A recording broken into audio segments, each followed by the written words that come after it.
The wind howled across the red clay hills like a mourning widow. Dust swirled through the bones of the dying town of Red Hollow, slipping under doors and into the cracks of every weather-beaten building, including the crooked little shack at the edge of town where Martha Whitlow lived. She stirred a pot over a creaking fire, stirring slowly, methodically, like someone who had nothing better to do and no one waiting on her.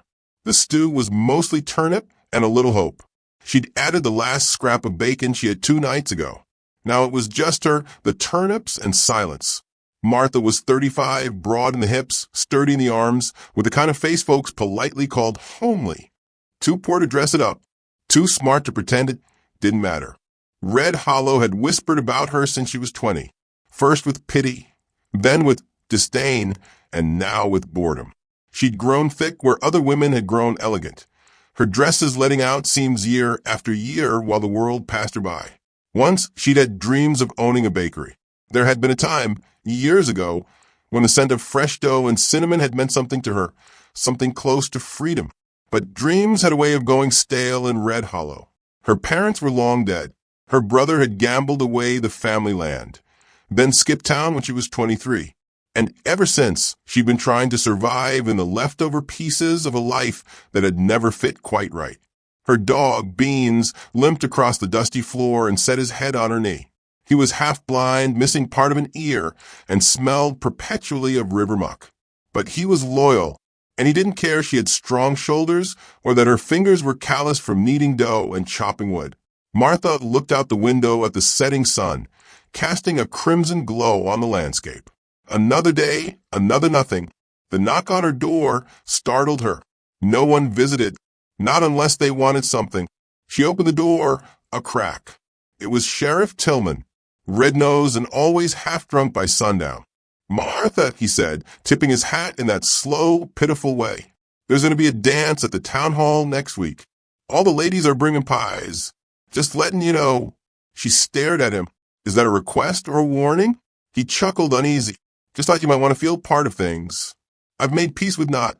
He opened his mouth, maybe to say something sympathetic, but she shut the door before he could. A pie for the town dance. She could see it already, the smirks, the whispers. How the banker's daughter would laugh behind her lace fan, and some fool cowboy would pretend to court her as a joke. She'd seen it before. The way they made a show of trying to find poor Martha a man, as if she was a stray dog to be pitted or a challenge for a drunken dare. But that night, something different stirred inside her. A quiet fury, not fire-hot, but heavy and old, like embers under ash. She didn't deserve this life. Not really, but no one had come to save her, and she wasn't the sort to beg. The next morning, she grabbed her basket and headed into the hills. There were berries up near Widow's Creek, and if she could gather enough, she could make something sweet. Not for the dance, for herself. The walk was long, the path winding and overgrown. Thorns snagged her dress. The sun beat down like judgment, but she pressed on, swatting bugs, huffing through the brambles, until she reached the creek. Birds chirped overhead. The cool rush of water soothed her boots. And nestled near the bank were the berries, plump, wild, and blood-red. She reached down and began to gather, humming to herself. Then the silence shifted. Beans growled low. Martha froze, her hand full of berries. The rustling was too loud for a rabbit, too purposeful. She turned slowly, and her heart slammed in her chest. A wild boar stood just 30 paces away, tusks glinting, eyes fixed on her. It was enormous. Its bristled hide quivered with muscle and rage. She didn't scream. Martha dropped the berries and picked up the biggest stick she could find. The boar pawed the earth, snorted, and charged. She swung. The stick cracked across its snout, and it screamed, an awful gurgling sound. It reared back and charged again. She ran, but the ground was uneven. She stumbled, fell, rolled. It came for her again, faster than anything that size should be. Beans barked, trying to distract it, but it didn't care. She scrambled for her knife, a small thing she carried in her apron. Useless, but she held it anyway. Then a shot rang out. The boar jerked mid-charge and collapsed just feet from her. Dust and blood filled the air.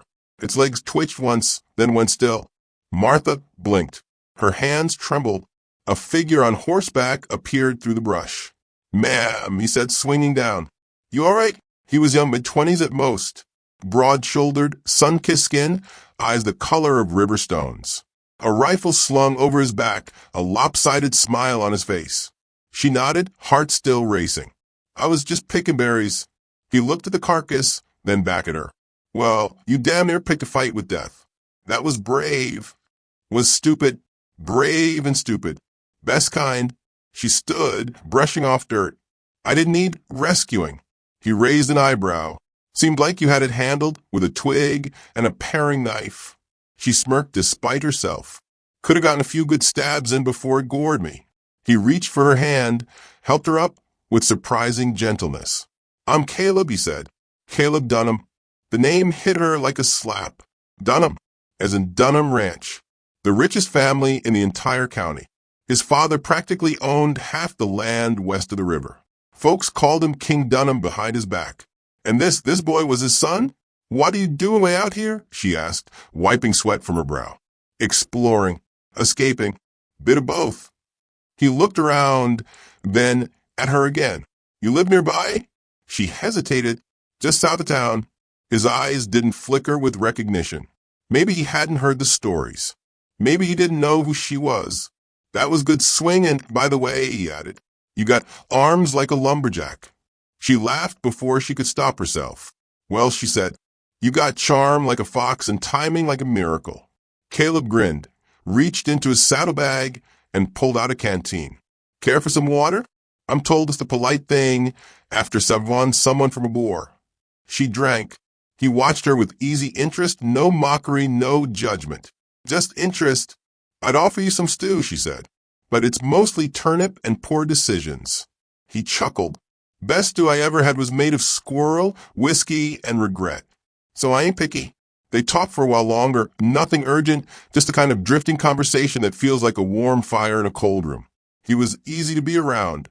No stammering, no sideways glances at her hips or awkward comments about her age. Just talk, real and simple. As the sun dipped low, he finally stood to go. "Will I see you again?" She tilted her head. "You plan on rescuing more women from wild hogs?" "I was thinking maybe I'd drop by sometime. Help fix your roof if you got one that leaks."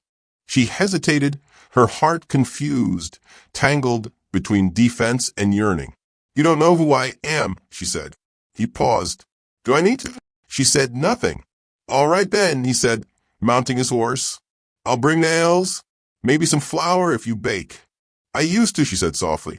"Well," he tipped his hat, "let's see if you remember how." And with that, he rode off, the setting sun casting gold over his silhouette. Martha stood there long after he vanished, staring at the trail, the dead boar, the crushed berries scattered in the dust. No one had looked at her like that in years. Not like a joke, not like a bird, like a woman. And for the first time in what felt like forever, Martha Whitlow didn't feel like she was waiting to die. She felt like something was about to begin. The first time Caleb returned, it was just after sunrise. Martha had barely finished feeding beans and splitting a fresh stack of kindling when she heard the steady crunch of hooves along the dry path leading to her cabin. She stepped out, apron dusted in flour, brow furrowed. He was already grinning when he dismounted. "Morning, Miss Whitlow," he said, tipping his hat. "You remembered my name," she replied, surprised. "Well, when a woman nearly kills a boar with a stick, it tends to stick in a man's memory." She tried not to smile, but her cheeks betrayed her. "You really came back?" "I brought flour like I promised, and nails. Figured we could see if your oven still has life in it, and your roof too." Martha opened the door wide. "Hope you don't expect anything too fancy. Most of my recipes died from neglect." Inside, the cabin was cleaner than he remembered, sparse but homey. Her fire still crackled in the hearth. He set the supplies on the table and looked around. "You fix the shutters," he noted. "I fix what I can," she replied, pulling out a bowl. "I was poor before it was fashionable." "I'm not here out of pity," Caleb said plainly. "I'm here because I want to be." She glanced at him uncertain, but something in his voice was too steady to argue with. She began to measure flour, and he rolled up his sleeves to help. The first loaf was terrible, dense, flat, and tasteless. They both spat it out laughing. The second was a little better. The third filled the house with the warm scent of yeast and sugar, and when they pulled it out and tasted the crust, they looked at each other and nodded. Still got it? Caleb said, mouth full. Martha smirked. That was me. Your contribution was burning the first two. He leaned closer. Every good baker needs an assistant to ruin things once in a while. Keeps her humble. For the next few days, he came back often, always with something: fresh eggs, wild honey, a bag of spices from a trader. Sometimes just his stories, always full of wit and wonder. She'd never met a man who smiled so easily or listened so carefully. Most people, if they listened at all, only did it waiting for their turn to speak. With Caleb, she felt heard and seen. They sat beneath the oak tree one night, bread cooling on the windowsill behind them, the horizon burning orange. Why were you really here? She asked quietly. He thought about it. You ever feel like everything folks expect of you is wrong? All the time. He nodded. My family wants me to take over the ranch, marry the banker's daughter, breed horses and count profits till I die. And you don't want that? I want this. He motioned to the loaf behind them. I want a bakery. I want something made by hand, not inheritance. Something warm, not bought. Martha looked down at her flour-dusted fingers. And you think you can get that with me? He turned to her. Martha, you're the first person I've met who doesn't wear a mask. You say what you mean. You fight for yourself. That's rare. She felt her throat tighten, emotion crawling up like a slow burn. I'm not what they want for you. I'm not what they want either. Silence stretched between them. He reached for her hand. I'm not a fool, he said gently. I know how people look at us. You're older. I'm rich. You've had a hard life. I've had too easy a one. But none of that matters if we make something real. She stared at their hands, her pulse thudding in her ears. You don't know what they'll do to you. Let him try, he said. They kissed beneath the oak tree, not soft or shy, but with all the messy, unpracticed emotion of two people who never thought they'd find someone. The next day, everything changed. Word got out. No one said, huh. Maybe a rider spotted him leaving her place. Maybe the sheriff said something careless. But by dusk, Red Hollow was buzzing. The whispers were cruel. The jokes came fast. Caleb Dunham's corked a hippo, one man laughed at the saloon. Guess he's had a taste for lard with his bread. Martha ignored them. She'd been mocked before. She could survive it again. But Caleb didn't hide. He walked beside her to the market, bought her thread, offered his arm, smiled like a man in love and not ashamed. That night, two riders showed up at her cabin. She didn't open the door, just stared through the window, watching them throw a stone at her steps and ride off laughing. One of them had tied a dress, hers stolen from a line, around a scarecrow with a pig's head. Martha burned it without a word. Caleb came the next morning, saw the ashes, and his face hardened. We need to leave, he said. She folded her arms. This is my home. This is your prison. He took her hand. Come away with me. Let's go north. I've got money stashed. Enough to build a little place. A real bakery. A clean start. I'm 35, Caleb. I've got more past than future. I don't want the future without you. He meant it. She knew it. But something deep inside still resisted, fear, pride, something old and crusted over from too many years alone.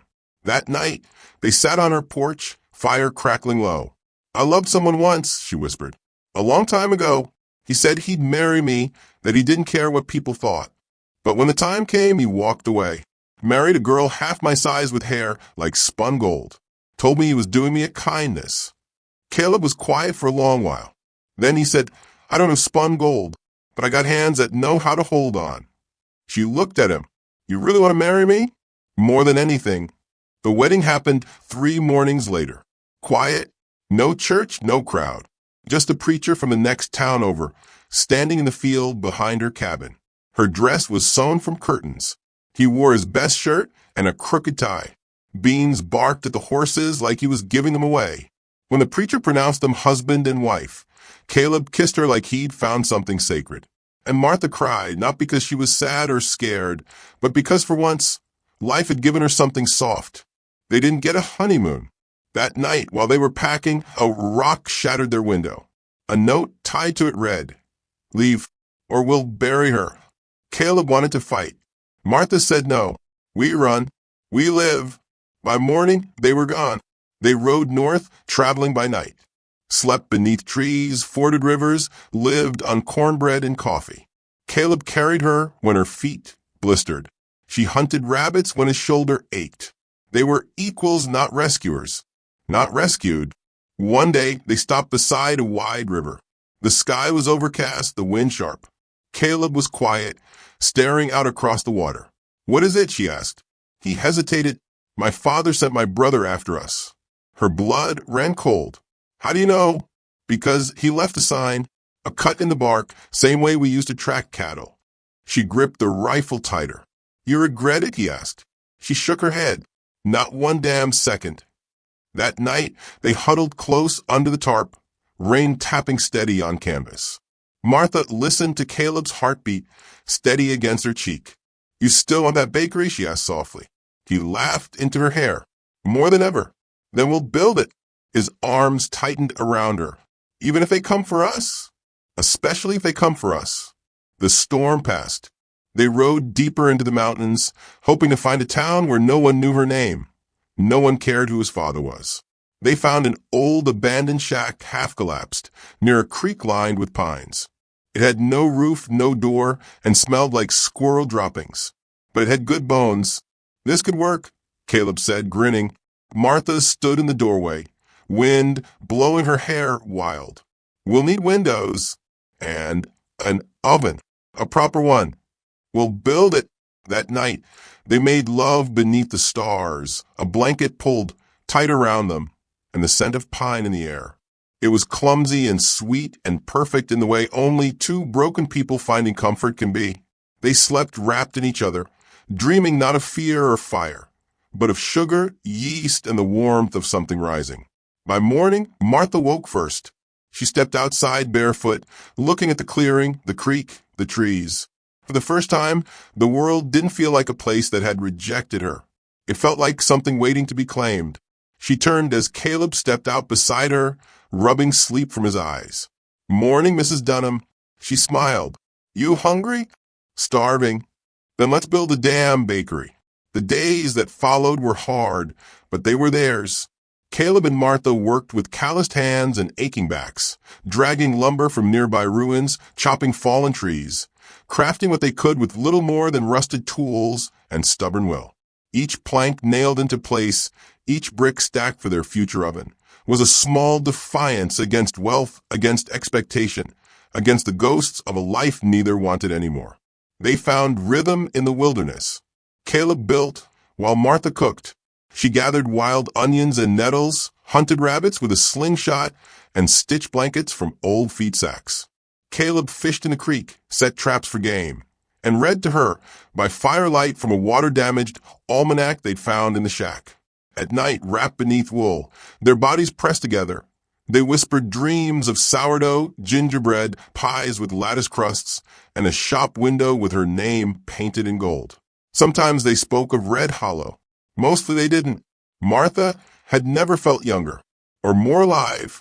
In the quiet between chores, she caught a reflection in the creek. Not thinner, not prettier, but fuller somehow. Her eyes held light again. Her laughter came easier. And when Caleb touched her, he did so like he'd found something sacred. Then one morning, she woke to silence. No crackle of fire. No whistle from the pot. No Caleb humming off-key while chopping wood. "Caleb," she called, stepping into the clearing. His horse was gone. She spun, breath hitching. Beans, now grayer and slower, whined and sniffed the air. He trotted to the tree-line, nose down. Her heart beat in her throat as she followed. Near the edge of the woods, she found it, a small patch of churned dirt, hoof prints, and a broken twig still swaying. Caleb had been taken. She saw the drag marks, the scuffed boot prints. He hadn't gone willingly. She dropped to her knees, pressing her fingers into the tracks, reading them the way her father once taught her. 3 horses, 2 riders, one being dragged. They'd headed north. Martha stood, eyes burning. "Bean, stay." She packed fast, rifle jerky, her hunting knife, a handful of nails she stuffed into her coat pocket. Then she saddled her own mare and rode like the devil was on her heels. The forest narrowed into dense, pine-choked hills. Ravens watched from above. Somewhere a hawk cried out. Hours passed. Her thighs ached. The horse huffed beneath her. But she didn't stop. Not when the trail narrowed. Not when her gut twisted with fear. By dusk she smelled smoke. She tied the horse to a tree and crept forward on foot. Below, in a rocky clearing, a campfire flickered. 2 men sat beside it. One of them was Caleb's older brother, Josiah, recognizable by the slick blonde hair and permanent sneer. The other was unfamiliar, grizzled, with sharp eyes and a jagged scar across his neck. Caleb lay nearby, tied at the wrists, lips split, shirt bloodied. Martha's hand tightened on her rifle. "You think she'll come?" the scarred man asked. "Oh, she'll come," Josiah drawled. "She's dumb enough to believe this is love. All pigs are. Soft, stupid creatures." The other man laughed. Caleb stirred, groaned. Martha's vision narrowed. She moved through the trees like a shadow, circling the camp until she found a better angle. From her perch, she could see Caleb's face. One eye swollen shut, but alive. She breathed in, out, and then the branch beneath her snapped. Both men stood instantly, guns drawn. Martha bolted. Shots rang out. Bark exploded beside her. She hit the ground hard, rolling behind a boulder. Her ribs screamed. Dirt filled her mouth. "Come on out, sweetheart," Josiah called. "We just want a little talk." She didn't answer. Her heart thundered in her ears. The rifle dug into her side. "You really think he's worth it?" the scarred man yelled. "A boy like him choosing you? You're a joke." That did it. She rose, took aim, and fired. The bullet caught the scarred man in the leg. He screamed, collapsing into the fire. Chaos exploded. Josiah shouted. Caleb shouted something back. Martha couldn't hear. Another shot grazed her arm. Pain lanced up to her shoulder, but she kept moving, kept firing. She rushed the camp like a storm, barrel smoking, mouth dry. Caleb rolled away from the fire, shouting her name. She reached him, dropped to her knees, cut the rope at his wrist with her knife. "Get up," she rasped. "We're going. I told you to stay safe. Shut up and run." They sprinted into the woods as more shots echoed behind them. Caleb stumbled once, but she pulled him forward, teeth gritted. Her arm throbbed. Blood ran hot down her sleeve. They ran for what felt like hours. Only when the moon was high did they stop, lungs burning, bodies shaking. Martha collapsed against a tree, breath ragged. Caleb knelt beside her, touching her face like she might vanish. "You got shot," he said, horrified. "It's not bad," she lied. "I've burned myself worse." He started to argue, but she reached up and kissed him. Not soft. "Fierce? I will not bury you," she whispered. "Do you hear me? I already buried too much of my life." He held her tight. "I'm not going anywhere." They stayed hidden for 2 days. Martha's arm stiffened, but the bleeding stopped. Caleb insisted on cleaning the wound, and though his hands shook, his voice stayed calm. He told her about the ambush, how Josiah and that scarred bastard had grabbed him while he was fetching water, how they planned to drag him home, marry him off, break him like a horse. "They said you'd forget me eventually," he murmured. Martha chuckled, pained. "Fools." On the 3rd morning, they rode again, through valley and ridge, under the ever-watching sky. They found a small town nestled between hills, too quiet to ask questions. They paid a carpenter to help reinforce a cabin, traded bread for lumber. The scars on Caleb's face faded. The one on Martha's arm didn't, but she wore it like a badge. They built again, not just a home, but a storefront. Windows, a real oven, a sign above the door that read, "The Rising Sun Bakery." On opening day, no one came. By day 3, the smell of bread drew them in, farmhands, widows, hungry children. By day 7, a woman from the church asked for the recipe to Martha's cinnamon rolls. They never spoke of Red Hollow, but one evening a rider appeared, dust-covered and road-worn. He didn't enter, just watched from the edge of the clearing. Martha stepped out, rifle in hand. It was Josiah. His eyes, hard, red-rimmed, met hers. He said nothing. She didn't blink. He turned, rode off without a word. Later that night, Martha and Caleb sat on the porch, sharing a slice of honey pie. Her stitches had healed. His lip was whole, but something lingered between them, a silence more powerful than words. You afraid he'll come back? Caleb asked. No, she said. He saw what he needed to. What's that? That I'm not running anymore. Caleb nodded slowly, then grinned. You're the toughest woman I've ever met. She smirked. I've killed a boar, baked bread in a fire pit, and shot a man for you. You better appreciate that. Oh, I do, he said, drawing her close. Every damn day. They sat until the stars blinked into view, the night calm, the world finally quiet. And for once there was no chase, no fear, no flight. Just the smell of rising dough, and love that refused to die. The sign swung gently in the morning breeze, its hand-carved letters gleaming in gold. The Rising Sun Bakery. Below it, a line of townsfolk stretched along the wooden sidewalk, boots tapping impatient rhythms, noses tilted up to catch the scent of honey glaze and warm cinnamon. Martha stood behind the counter, cheeks dusted with flour, sleeves rolled high. Her hands moved with practiced rhythm, folding, slicing, lifting steaming loaves onto trays. Her scarred arm no longer made her flinch. It was a reminder now of a life she'd fought for and nearly died to keep. Caleb moved among the tables, greeting regulars, refilling mugs with strong black coffee. He wore a linen shirt rolled to the sleeves, his hair longer now, untamed by town expectations. When his eyes met hers across the room, there was still that flicker of awe, as though he couldn't quite believe she was real. They had been in Silver Creek for 3 months, long enough to be known, not long enough to be forgotten. The townsfolk had warmed to them quickly, drawn first by the food, then by the feeling. The bakery was more than bread. It was refuge. Something about the place made people speak softly, linger longer, laugh louder. Martha had transformed, not in shape, but in spirit. There was a brightness to her, a force behind her words, her posture, her gaze. She'd learned how to command space without apology, how to smile without bracing for insult. She didn't need defending. She was the defense. But peace, she knew, was always temporary. The first warning came on a Tuesday just after sunrise. Caleb found it nailed to the post out front, a single white feather, clean and sharp. The symbol of the Dunham Ranch, of surrender or of demand. He brought it in without a word and set it gently on the counter. Martha stared at it for a long moment. They found us, she said flatly. Caleb nodded. Neither spoke of leaving. By dusk, the line outside had thinned, but the tension inside had not. They won't come quietly, Caleb murmured as they closed up shop. My father doesn't do quiet. He'll bring muscle, lawyers, guns, if it comes to that. Let them, Martha said. He hesitated. They'll make it ugly. She turned to face him. I am ugly. That's what they think, isn't it?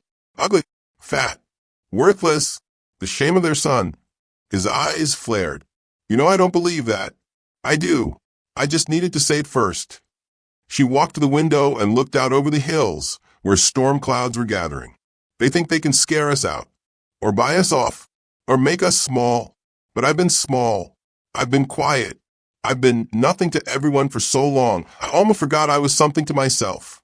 He stepped behind her, wrapped his arms around her waist. They're not going to win, he whispered. No, she agreed. They're not. 2 nights later, the Dunhams arrived. 6 riders, polished saddles, rifle scabbards. Josiah at the lead, clean-shaven, grinning like a man with a loaded gun and no conscience. Behind him, their father, Ambrose Dunham, rode tall and cold, suit spotless, eyes sharp as a hawk's. The townsfolk scattered like leaves. Doors shut. Curtains twitched. Martha stepped out onto the porch before they could dismount. Caleb stood beside her, jaw set. Josiah spat into the dirt. Didn't think pigs knew how to run bakeries. Martha didn't flinch. Didn't think cowards showed up with 6 men to threaten 2. Ambrose dismounted slowly. His boots landed with heavy finality. I gave you time, he said to Caleb, voice smooth and venomous. Time to come home. Time to fix your mistake. You wasted it. Caleb's hand dropped to his side, near the rifle leaning against the doorframe. She's not a mistake, he said. Ambrose's mouth curled into a sneer. She's nothing. Martha stepped forward, 1 foot on the ground, her hands empty but steady. I've scrubbed blood from my porch, dug, let out of my arm. Watchmen ride off thinking they'd broken me. I've faced boars, bullets, and your pathetic attempts at shame. You want to fight, old man? Her voice rang across the clearing. Then shoot me, right here, in front of his sign, in front of your son, in front of a town that now knows me not as fat, not as unwanted, but as Martha Whitlow Dunham, owner of the finest damn bakery between here and the Rio. Josiah laughed. You think anyone here will stop us? Martha didn't blink. No, but I will. A silence fell like a heavy curtain. Then the door behind her creaked open. The townsfolk had returned. Quietly, steadily, they emerged, rifles in hand, forming a half-moon behind Martha. The school teacher, the carpenter, the widow with the limp. Even the sheriff, rifle across his chest, gave a slow nod. Ambrose's eyes narrowed. You want a war? Martha asked. Start it. Ambrose looked at Caleb. You'll lose everything. The land, the money, the name. I've already gained more than that, Caleb replied. I gained her. Ambrose stared for a long, heavy moment. Then he turned to Josiah. This town's not worth the blood. Josiah's smile faltered. But, mount up. The Dunhams rode off, their silhouettes swallowed by the dusk. Not a shot fired. When they were gone, Martha exhaled slowly. The townsfolk lingered. Some clapped her on the shoulder. Others offered quiet praise. But most simply nodded, eyes filled with something approaching reverence. Caleb kissed her forehead. You did that, he said. No, she whispered. We did. The next morning, the line outside the bakery was longer than ever. Martha baked with fire in her bones, with pride in her chest, with joy she didn't know she was capable of. She watched Caleb laugh with a child over spilled jam, watched the sun stream in through their windows, and felt the final stone of doubt fall from her heart. She was no one's shame, no man's mistake, no town's punchline. She was the woman he chose, and more importantly, she was the woman who chose herself. Later that night, as the stars blinked to life and the scent of bread faded into the cool air, Martha sat on the porch with Caleb beside her, his hand in hers. Think they'll come back, he asked. They might, she said. And if they do? She smiled. Then I'll bake something special, with a touch of cinnamon and a whole lot of vengeance. He laughed, head tipped back to the stars. The world, once so cruel, was finally quiet. And this time she knew it was hers. If this story moved you, like, subscribe, and comment. Share the video, support us with a super chat, or join our memberships to help us create more.